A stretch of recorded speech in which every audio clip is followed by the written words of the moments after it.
Welcome back to the Crochet Credits. Those my friends at Jimmy Bean's Wool. Today I have a scarf that I designed, and this was using Scheepjes Whirl. You will not use the entire ball. I crocheted this sample when I was on my air flight all the way from Nova Scotia to Australia. I had most of it done, but I finished this while I was in Australia and New Zealand.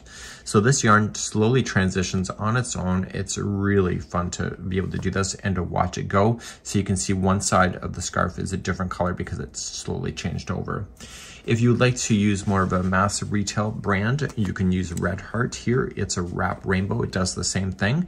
And this is a really beautiful scarf. It's 84 inches long. I wanted a longer scarf with some extra long fringing here that I just used from my Scheepjes Whirl at the end. You can see that the colors were the same because I pulled it from the same ball at the end of it here, so it looks very different. So this is a really neat concept. If you would like to do this particular one, it is a chaining of 40, but if you would like to change the size of this, it's a multiples of 7 plus 5, and so that's what we're going to begin today. So let's grab our crochet hook, and I'll be using a 4mm size F crochet hook today, which is what you should use for this, and also I'll just be using some Peyton's Croissant yarn just for demonstration purposes. Let's begin. You can either chain 40 or do your multiples of 7 plus 5. So to do the multiples, it's 1, 2, 3, 4, 5, 6, and 7. Happy, yes or no? If not, continue. So 1, 2, 3, 4, 5, 6, 7. Happy, yes or no? And 1, 2, 3, 4, 5, 6, 7, and there you go. So I'm going to be saying I'm happy with the width, and once you're happy with the width, just add another 5. So 1, 2, 3, 4, 5. So this will now be in balance as you begin row number 1. Row number 1, we're going to get ourselves just started and go in the back hump of the chain and start second chain from the hook. So 1 and 2. And you're just going to single crochet yourself all the way across. If you go in the back hump, it'll look nicer as the edge, but if you don't want to, that's up to you. Okay, so just single crochet yourself all the way across your chain, and I'll be right back. So now just come all the way across. The beginning chain will feel a bit slow too, but once we've got this set up now, it's going to get easier and easier as we go. Let's begin the second row. So second row is going to get ourselves set up on the shells. You're going to chain 1, and the first 3 in a row will be a single crochet each. So we have 1, 2, and 3. And now you're going to skip 2 stitches and go to the third, and you're going to apply 5 double crochets there. So we have 1, 2, 3, 4, and 5. Skip 2 on this one again and go to the third and single crochet in that one plus the next one. So there's going to be 2 single crochets in a row. So we're going to start again. So it's skipping 2 and put 5 double crochets into the next. So we have 1, 2, 3, 4, and 5. Skipping 2, 1 and 2, go to the third one away and single crochet that one plus the next one. So there's always 2 single crochets in between these shells. Skipping 2, go to the third, and you're going to put 5 double crochets, and you're repeating this all the way across. I'm coming up to the edge in just a moment, so if you're not ready for that, just put me on pause.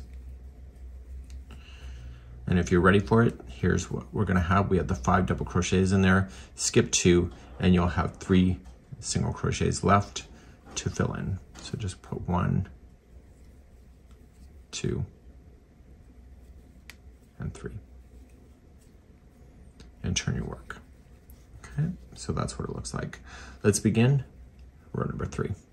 Row number 3, you're going to chain 3. That will be your first double crochet. That's what that counts as. And you're going to double crochet the next 2 stitches in a row.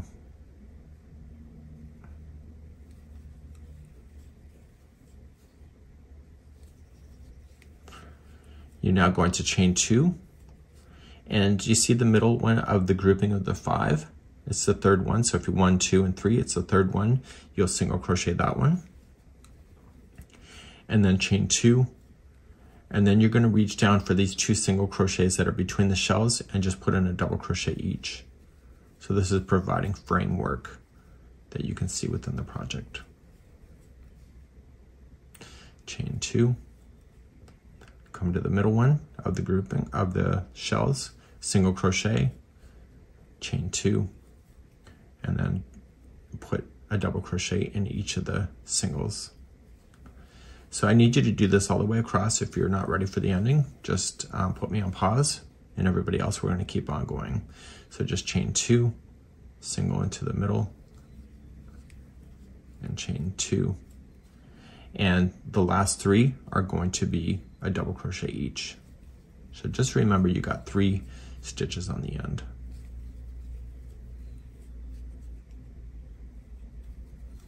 Okay, and this is the 3rd row. So turn your work, and now we're ready for the 4th. To move on, we're going to the 4th, and now we're just going to thicken this up. So we're going to chain up 1 and put 1 single crochet into the first 3 doubles. And when we did those chain spaces, they were consisting of 2 chains. So you're just going to plop in 2 single crochets around the chain, and then a single crochet into the single, and then you run into another chain again. So you're going to put 2 singles around the chain. Here you got 2 double crochets, so they'll get 1 single each. And what you're just doing is matching the stitch counts so that it stays even. So 2 into the next chain 2 space, 1 into the next single, chain 2 space, and so on. So put me on pause if you're not ready for the ending, and we're going to show you that in a moment.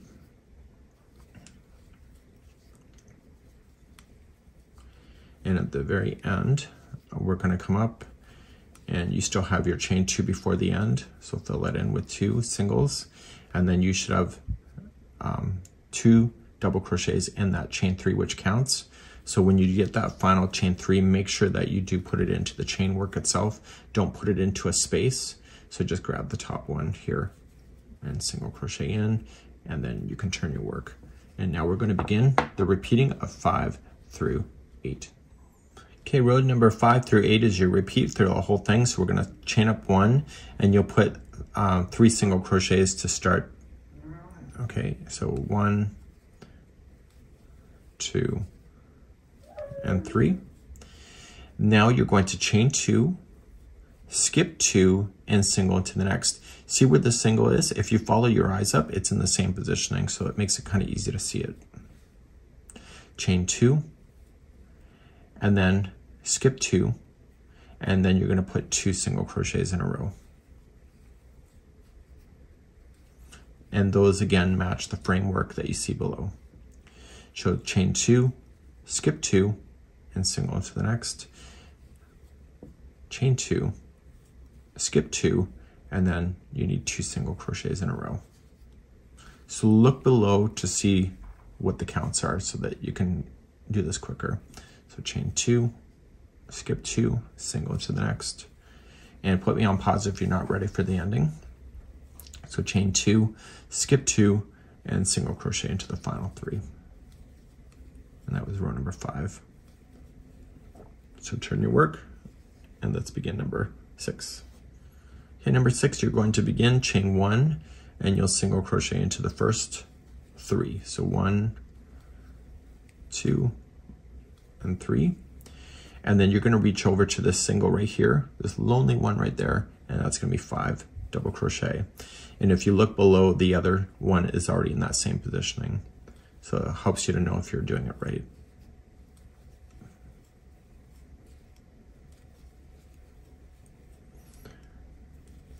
Okay, skipping 2. Okay, so what I would do if don't even worry about saying that, just look for the 2 single crochets that are in a row and put 2, 1 into each of those 2. Just match what you see. So this one here has to be a shell, so then it's 5 double crochet. So we have 1, 2, 3, 4, and 5. And just look for the next 2 singles and put in singles there. And then just reach for the next one, follow it straight up with your eyes, you can see it, 5 double crochets there. So we have 1, 2, 3, 4,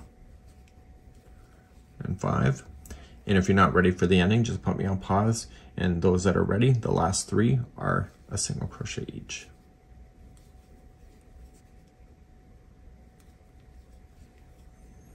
And turn your work, and now you're going to begin row number 6.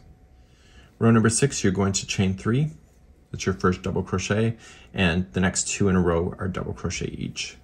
We've already done this before, but for the repeating, we need to show you again. So then chain 2, and go to the middle one of the grouping of the shell, single crochet in, chain 2, and look for the 2 singles that are between the shells right here, and you're going to apply 2 double crochets total, so 1 into each of those 2 that you find. Chain 2, 1 into the center of the shell, chain 2, and then 2 double crochets in a row using the single crochets. This row is really quick, no matter what size of the scarf that you're doing. Chain 2, 1 into the center, chain 2, and then when you get to the end, like I am, the last 3 are double crochet each.